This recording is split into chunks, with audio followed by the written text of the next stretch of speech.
자, 이번에 학습 전의입니다. 자, 전의는 다 정의로 나와요. 그래서 다 외우셔야 되겠습니다. 전의는 습득된 지식과 기능이 새로운 맥락이나 상황에 새로운 방식으로 적용되는 것을 말하고요. 전의는 의식적으로 노력하지 않아도 나타날 수 있습니다. 구체적인 사실보다 일반적인 원리를 학습할 때 전의가 촉진된다. 그래서 일반적인 원리를 학습할 때 전의가 촉진된다. 선행학습이 후행학습을 어렵게 하거나 방해하는 경우도 전의에 포함이 됩니다. 부정적인 것도 전의에 포함돼요. 전의는 이미 학습한 내용보다 높은 수준의 과제를 학습할 때에도 나타납니다. 새로운 맥락이나 상황에 새로운 방향으로 적용되는 거. 자, 이제 의식적으로 노력하지 않아도 나타날 수 있다는 거. 이거 정의 다 외우셔야 되겠습니다. 요런 게 딱 나옵니다. 자, 그럼 전의의 학습 전의의 유형을 한번 볼게요. 자, 근접 전의, 근접이죠? 학습 활동 시의 맥락과 전의 상황의 맥락이 유사할 때 근접이니까. 미안한데 다 외우셔야 됩니다. 정적 전의, 선행학습이 후행학습을 촉진할 때 일어나는 것이 되겠습니다. 이거 예시가 이제 기출에 나왔죠, 그렇죠? 독립운동사 지식을 일제시대 저항시를 배우면서 적용합니다. 지식을, 그렇죠? 자, 부적 전의입니다. 하나의 학습 또는 경험이 다른 학습을 이행하는 데 있어서 학습을 방해하거나 금지 또는 자제하게 하는 경우도 아까 우리 위에 있었잖아요, 그렇죠? 부정적인 것도 해당이 됩니다. 그래서 선행학습이 후행학습을 더 어렵게 만들 때 일어나는 것이 부적 전의가 되겠습니다. 도해적 전의입니다. 비교, 은유, 유추 등과 같은 학습 활동 시 일반적인 지식의 몇 가지 측면들을 특별한 문제에 비추어 생각하거나 사용하는 경우에 해당됩니다. 추가적 전의입니다. 원래의 기능이나 지식이 새로운 과제에 전이되는 것을 추가적 전의라고 하고요. 자, 특수 전의입니다. 선행학습과 후행학습 간의 구체적 요인에서만 일어나는 것이 되겠습니다. 예를 들어 수학 과목에서 배운 지식을 물리 과목의 공식 같은 게 되겠죠. 자, 무전의는 제로가 되겠죠. 별다른 영향을 주지 않는 것을 말합니다. 자, 원격 전의는 원래의 맥락과 전의 맥락이 상이한 경우, 이렇게 멀잖아요, 그렇죠? 상이한 경우 학습한 내용의 원리나 개념을 응용해서 광범위한 상황에 일반화해서 적용하는 것이 되겠습니다. 상황들 간의 중첩이 적으며 파니까 이해의 맥락과 전의 맥락이 유사하지 않습니다. 일반 전의는 일반적인 원리의 이해가 전의를 일으킨 현상이 되겠습니다. 죄송해요. 일반 전의는 왜 갑자기 들어가죠? 일반 전의 따로 봐주세요. 수평 전의입니다. 한 상황에서 학습한 것이 다른 분야에 적용되는 현상이 되겠습니다. 수직 전의입니다. 기본 지식에 대한 학습이 고차원적인 학습에 적용되는 거 수직이니까 이렇게 수직이죠. 그렇죠? 그래서 1차 방정식을 배운 후에 2차 방정식을 배우는 게 되겠죠. 의식 전의입니다. 선행학습에서 학습한 것을 새로운 학습에 의식적으로 적용할 때가 되겠습니다. 자, 무의식 전의는 이제 의식 전의의 친구 무의식 전의는 무의식적으로 나타나는 현상이 되겠죠. 자, 그래서 요것들 정의를 옳게 연결했냐, 옳게 연결한 거 4개, 틀리게 연결한 거 하나 해서 틀린 거 잡아내는 걸로 문제가 잘 나옵니다. 요거는 제가 아시죠? 위에 거 정의를 외우는 걸로 시험 공부하는 게 맞아요. 이거는 하나하나 고치는 거에 약간 의미가 없습니다. 위에 걸로 무조건 외워주세요. 그냥 이거는 이거다, 이거는 이거다. 정의를 외우셔야 나중에 시험에서 매칭을 할 수 있는 거니까. 그래서 요거는 보지 않겠습니다. 자, 우리 형식도 해설. 우리 오늘 쏜다이크 때 이 얘기를 했었는데 쏜다이크는 형식도 해설 별로 지지하지 않는다 그랬어요. 연습과 훈련을 통해서 주의력, 기억력, 판단력을 향상시키는 것이 되겠고요. 저 여기 나와 있죠? 쏜다이크는 상황의 동일 요소가 어떻게 해요? 유사한 반응을 요구할 때 전이가 일어난다 라고 해서 요거 좀 생각하시면 되겠어요. 상황학습 이론은 대부분 맥락 의존적이라서 서로 다른 상황에서 잘 일어나지 않고 그렇죠? 유사한 상황에서 전이가 잘 일어난다 라고 해서 제가 그 얘기 있잖아요. 축구팀이 만약에 올림픽을 필리핀에서 하게 되면 필리핀이랑 비슷한 곳에서 연습해야 그때의 그 능력이 나온다. 그거였습니다. 그 내용이 쏜다이크와 상황학습 이론이랑 비슷한 맥락으로 가요. 자, 동일 요소설은 학습과제 사이의 유사성의 정도가 높을수록 전이가 많이 일어난다. 일반화설은 획득한 원리나 법칙을 후속학습에 활용할 수 있는 거고요. 형태 이조설은 선행과 후행학습 간의 관계적 통찰이 전이를 일으키는 게 되겠습니다. 선행학습 장면에서 발견한 관계성을 후행학습 장면에 사용하기 때문에 전이가 일어난다는 주장이 되겠습니다. 자, 이제 이어서 메타인지 보도록 할게요.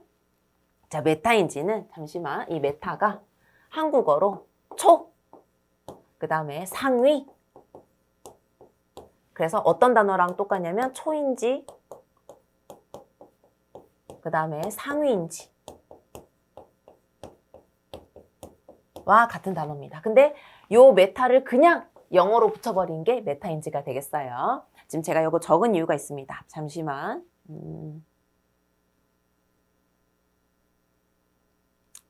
나오면 얘기할게요. 인지에 대한 인지. 이건가? 이거 적은 이유, 여기 있네요. 그죠? 좀 이따 할게요. 내가 무엇을 모르고 무엇을 아는가에 대한 인지가 되겠습니다. 플라벨이란 학자가 초인지적 지식과 초인지적 경험으로 구분을 했습니다. 초인지 전략으로는 자기조절학습이 있다. 자기가 자기를 조절하니까 내가 무엇을 모르고 무엇을 아는가를 알아야 되겠죠? 메타인지에 영향을 주는 변인으로는 학습자 변인, 과제 변인, 전략 변인 등이 있습니다.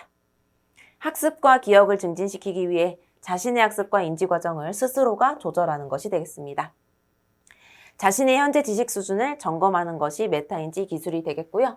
자, 이제 여기까지만 읽고 여러분 가봅시다. 1. 발달 2. 집단 3. 측정 4. 상담 5. 지금 우리가 학습 6은 청소년 이해론으로 할게요. 왜냐하면 수련활동론은 거의 다 사람들이 신청하지 않고 이해론을 신청을 많이 하기 때문에. 자, 여러분 이 중에 자 이제 퍼센트 넣어서 이제 여기 꼭 이게 벤 다이어그램 그립니다. 내가 여기서 가장 많이 공부한 거 우리 뭐 어쩔 수 없이 상담이겠죠, 그쵸? 그럼 상담을 한 예를 들어서 이 정도 했다 치자. 그러면은 한 30% 했다 치자, 30%. 그럼 나머지 중에 내가 머릿속에 많이 들어있는 친구가 누구겠어요? 저는 사실 측정이 많지. 근데 여러분 입장에서 해야 되니까 집단이 한 20% 차지하고 있어. 내 머릿속에. 그럼 50% 남았죠, 50%? 자, 이 50%가 이제 얘네가 나눠 갖고 있는 거잖아요. 그쵸? 봐봐. 그럼 50%를 지금 얘네가 나눠서 우리가 머릿속에 기억을 하고 있는 건데 문제는 얘가 꽈락이 제일 심하대. 꽈락 1등. 그 다음에 뭐가 꽈락 2등이지? 발달이 꽈락 2등이래. 그러면 사실은 우리 머릿속에 이렇게 해놓는 게 아니라 30%를 측정으로 채워야 되고, 그쵸? 그 다음에 발달을 20% 측정하고 내가 잘하는 애들을 여기 한데 모아서 공부를 해야 될 거 아닙니까? 그쵸? 그러니까 못하는 걸 더 많이 공부 양을 늘려야 되겠죠. 그래서 이제 머릿속 생각해야 되는 거지. 앞으로 내가 이걸 한 바퀴를 돌리고 나면 여러분 한 바퀴를 돌린다는 게 청소년 이해론 여러분이 선택했다 치고 지금 우리가 학습까지 공부했잖아요. 그죠? 청소년 이해론까지 한번 돌리고 나면 한 바퀴 돌리고 나면 그 다음엔 내가 제일 자신 없는 측정을 먼저 공부하러 가고 측정을 3번 또 이제 공부하고 두 번째 발달 또 2바퀴 돌려서 공부하고 요거는 맨 나중에. 왜냐면 우리는 상담이랑 심리학과를 나왔으니까 맨 나중에도 되잖아요. 그쵸? 그 다음에 학습은 어렵지. 발달 다음에 내가 보기엔 학습이 어려워. 그 다음에 이제 발달을 또 2바퀴 한번 보고 집단 한 바퀴 더 보고 상담은 한번 확인용으로 한번 더 보고. 그쵸? 그 다음 시험 가기 전에 이거 법이니까 좀 더 보고. 이러면서 어떻게 돼요? 내가 공부한 것과 공부하지 않은 것에선 어떤 걸 순위를 더 많이 두고 어떤 걸 몇 바퀴를 더 많이 동영상을 돌려서 볼 것인가. 이거를 생각하는 게 메타인지가 되겠죠. 그죠? 우리 버전으로 한번 바꿔봤어요. 자, 집중이 잘 되는 장소를 찾는 것도 메타인지 기술이 되겠습니다. 자신이 읽은 내용에 대해서 질문하는 것도 메타인지 기술이 되겠고요. 자신의 사고 내용과 과정을 대상으로 하는 정신적 활동을 의미하는 겁니다. 메타인지 전략으로는 우리 지금 열심히 평가했잖아. 평가 뭐 했어? 내가 얼만큼 공부를 많이 했나, 이게 모자라다, 내 평가를 했잖아. 그쵸? 그 다음에 계획을 하는 거지.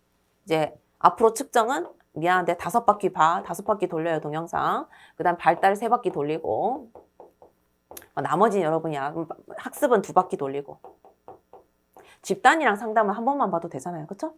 그래서 이렇게 점검해 나가는 것이 되겠습니다. 이게 뭐 같은 문장인데 계획하기, 점검하기, 수정하기, 평가하기, 예견하기. 이렇게 3가지로 보는 학자가 있고 5가지로 보는 학자가 있고 우리 요것도 먼저 말씀드려야겠다. 메타인지에 대한 언급한 학자가 한 5명 정도가 있습니다. 그래서 학자마다 의견이 좀 달라서 그래요. 자, 자신의 인지 과정에 대한 지식을 통해서 정보를 선택하고 분류하고 정보에 맞는 학습 방법을 동원하는 것이 이제 메타인지가 되겠고요. 이 인지적 처리 과정 학습에서 스스로를 통제하고 조정하는 것을 말한다. 이 조정, 여러분이 공부를 많이 한 것만큼 이 조정은 서로 달라지는 거예요. 나로 쳐볼까? 나로 쳐보자면 나는 사실 측정은 거의 다 외워. 근데 사실 다 외웠지. 미안해. 나는 다 외워서 뭐 더 이상 그거 할 게 없어.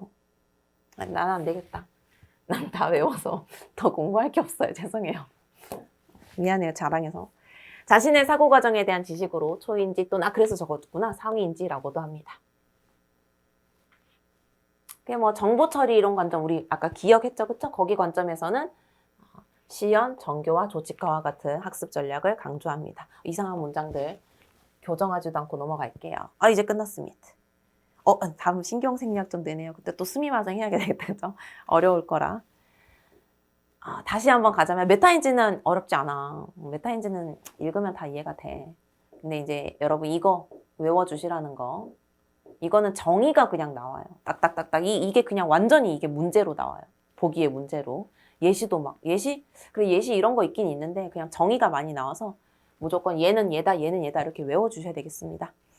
앞으로 고생 조금만 더 해주세요. 다음 챕터에서 다음 챕터 스미마생 신경생리학적 뇌에서 뵙도록 하겠습니다.